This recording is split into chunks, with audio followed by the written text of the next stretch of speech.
What up? What's going on, ladies and gentlemen? It's your boy Jez. Welcome back to another Madden 16 video. Today we got ourselves a 50K wager. Ordinarily I don't wager anything around 50K or more, but since I did that Dion wager, even though he lost, I definitely was surprised on how calm I was and how I was able to not be so nervous. So you know what? Doing wagers isn't that bad. You know, I typically stayed away from high wagers. I usually did like 2 elite badges or something because I thought I was just going to be, super nervous and, make dumb play calling decisions.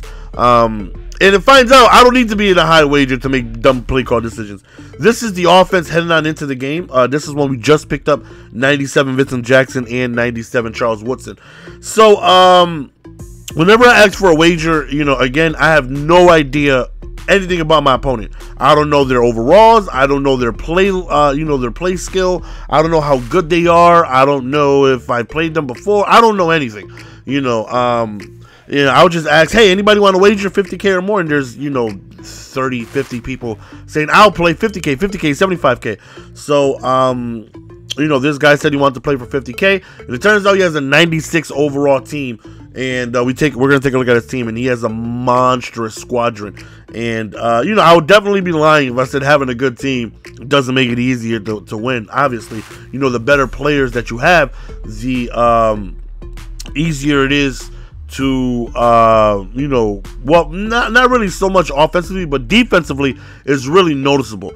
Like to me, you can have a gold wide receiver do damage just like you can a top tier elite card, but it's very difficult to do that on defense. Like defense is a big difference with speed, awareness, play rec, and block shedding. And so I'm having a 96 overall team. I'm like, damn, might be a little tough to move the ball because I know he's gonna have monsters all over that damn defense. So hopefully we can still be able to move the ball against them. So definitely excited to play a team this high. You really don't get to be matched up with too many high overall teams. So this is one of the few I've been able to go against. So really quickly, I want to take a look at his team. Okay, he's got Cunningham, he's got Bo and Falk, he's got Lorenzo Neal, he's got OBJ, the Cocaine Cowboy, he's got the Cheese Hines Ward at tight end, which a lot of people like to have.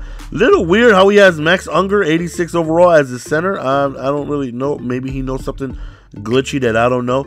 He's got 98 Strahan, he's got 95 Mac. He's got Green and Randall, 2 really good D tackles. He's got Derek Brooks. He's got Zach Thomas. He's got LT. He's got everybody. He's got Dion, Night Train, Sean Taylor, Ronnie Lott. So, as you can see, a monstrous defense. Thankfully for us, we get ball at halftime, which is always an advantage. So, we're going to go on ahead and see what it is we can do on the first defensive possession. So right here he starts off with a play action. He goes deep up top and shaboinkin. Sean Taylor's having none of that. And right there he sent the blitz that was screaming. And that right there let me know, okay, try to avoid passing at all times. Right here at third down, we get stopped shy of the first down, but we're going to go for it on 4th and inches, and we do pick up the first down due to the QB sneak in. As I said, that blitz came, screaming. He had some type of a blitz where he'll shift his line, and it was coming screaming. So, I'm just gonna run. Stay away from it. Try to avoid that heat as much as possible. First and goal, we go to a toss play. Don't really get too much of anything right there. So he starts calling timeouts. Not really sure why, but he just starts calling his timeouts like it's the second quarter, and he wants to. I'm not sure. He stops us on a 2-yard line. You can see I played very conservative, just running the ball, and I'll take a field goal. To me, it's free 3 points. I get ball at halftime, so this possession is a very big possession. If I can stop him, and depending on how much time is remaining, maybe I can try and make that last possession of the half, get ball back at halftime if I can score, and, we could possibly put the game away if we can stop him here. So here we go. He runs the ball, and we got to stop him, right? I had Charles Woodson on the far left.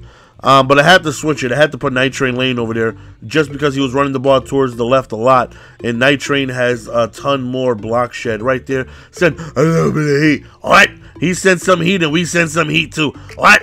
So here we go back to the run right here. We end up calling play action play. Whenever somebody calls heat, 98% of the time, you call play action, you're going to be good. Right there, I hit the wrong button. Obviously, I just tossed it up.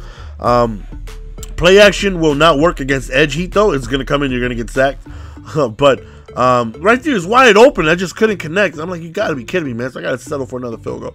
But if they're sending B gaps or anything like that, even turbo blitzes, like I said, like 98% of the time, you come out and play action, and you're not going to have to worry about the heat. So here we go. We're up 6-0. He has no timeouts, but he can still score and take the lead. Right, he goes deep up top. We got somebody there, and man, he did have his hands on it, but thankfully he dropped it. He goes to a play action right here, rolls out to the left, got somebody wide open, keep him in bounds, and thankfully we're able to do that. So here we go. He decides to run the ball right there, and right here it was like, okay, I gotta put Night Train on that far left. Charles Woodson is not gonna get it done. He doesn't have the block shed of a Night Train lane. Right there, he does a nice little motion out post right there. He motions them from the left all the way to the right, and then he just catches them on a post. Right there, we played the flat ourselves, and we stop him. Again, he has no timeouts. 15 seconds remaining. We end up batting that down. 3rd and 5, very big play right here. Goes over there quick to the right and drops the pass. So he ends up settling for a field goal himself. So this is the battle of the field goals right now. 6-3 heading into halftime. But thankfully we end up getting the ball, and we've been able to, be in, good range, twice. We just got to capitalize off it and be able to score. So the end of half, we're just going to go on ahead and run the ball and, receive ball at halftime. So we got to go on ahead and get in the end zone here. A field goal still keeps it a 1-possession game, and we don't want that. I want to be able to make it a 2-possession game and go from there. So then we go back to the run. We go with Bo Jackson. Huge gain, already putting us in field goal range with that run. And of course, you guys know I'm gonna hit left bumper so damn quick. I forgot I hit the damn thing. Take as much time off of the clock as possible, man. I'm not good at a lot of things in Madden, but one thing I definitely feel like is my best.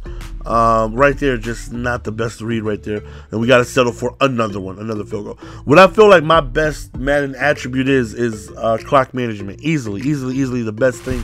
I do what I like to feel a pretty good job of managing the clock, and no different here. I'm trying to take as much time off the clock as possible.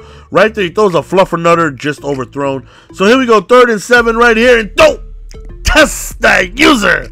He is so disrespectful. Somebody please give that gentleman a link to my channel. Let him know, do not throw the ball my way, as we get a huge interception right there. We take it on into the 4th quarter. QB sneak. We do not get it in. Fine by me, because that allows us to waste another 40 seconds.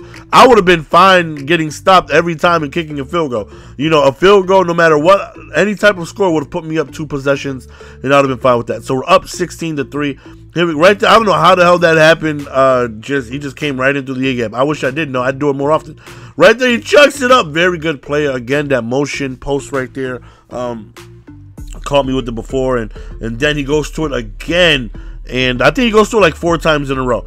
Right here, play action, just a really quick underneath throw. Again, he's got to score. He's got to score quickly. Nice little comeback route.